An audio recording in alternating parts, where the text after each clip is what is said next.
Hi, my name is Jack Glosier, And I'm Nathan Mospazina. and this is the evaluation on our media project Visitants. Question 1.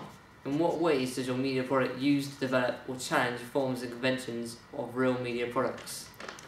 I would say that we don't really challenge any, do we? But I think we No. develop them, like in the way that we use the fast-paced camera movement from like 28 Days Later, and like similar music as well, to like so that the audience instantly knows that it's like a zombie-themed film opening.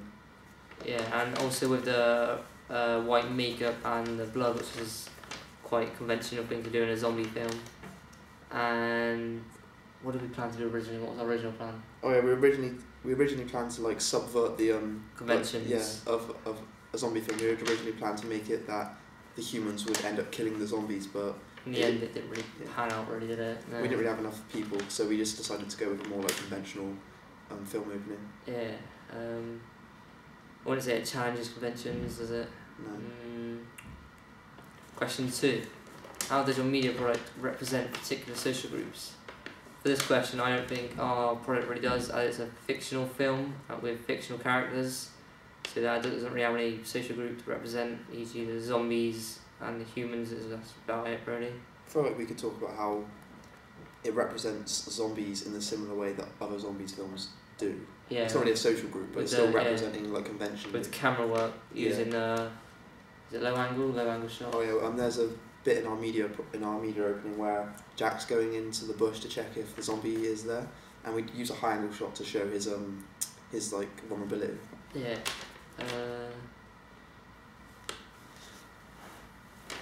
Question 3.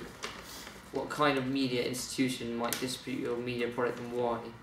I don't think that a big company like 20th Century Fox would distribute a film like this. I think an independent label would be more suitable, and it's not really a unique idea which would potentially make millions for the big companies. I think it would appear in small cinemas like this sort that Fish Tank appeared in. Yeah.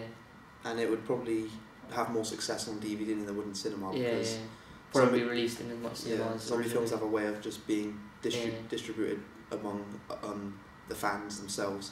Yeah, or could just go straight to DVD. Yeah. And like get a fan base on Facebook or something like that. Establish a fan base. Question 4. Who would be the audience for your media product? I would say teenager boys maybe. Possibly 16 to 18. Yeah. With certificate of maybe 15. Well, I can remember watching zombie films when I was like 12. So I think anywhere from like 12 to 20. Yeah, so it's quite a wide range. Question 5. How does you attract / address your audience? Well, again, because what we had originally planned to do was subvert the convention, but in the end we just decided to borrow conventions from like films who had similar target audiences, like 28 Days Later and 28 Weeks Later. I feel like our second version, which actually stuck to conventions, was actually better than the original anyway, And the feedback we got from the original one pretty that good, wasn't it, compared to the other one? We had made an original, and we had feedback, and people were saying they didn't really understand it, and these were the people that were in the bracket of our target audience, so we went out and refilmed it, and we got a much better response, didn't we? Yeah. Question 6. What have you learned about technologies from the process of constructing this product? The main technologies we use are Final Cut Pro and Soundtrack Pro.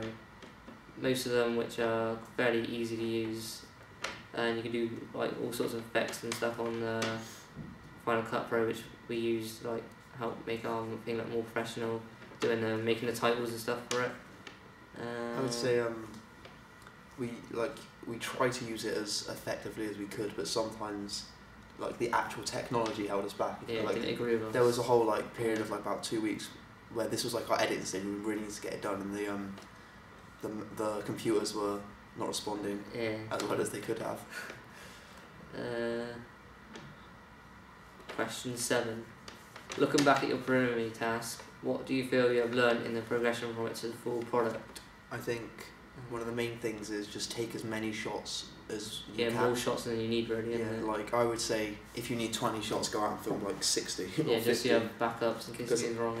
In our preliminary task, we filmed just the minimum amount of shots, and when we came to edit it, it didn't really fit. Yeah, we had like tripods left in the shots and stuff like that as well. Yeah. What else did we learn in the progression? To leave more time between before and after shots. Yeah.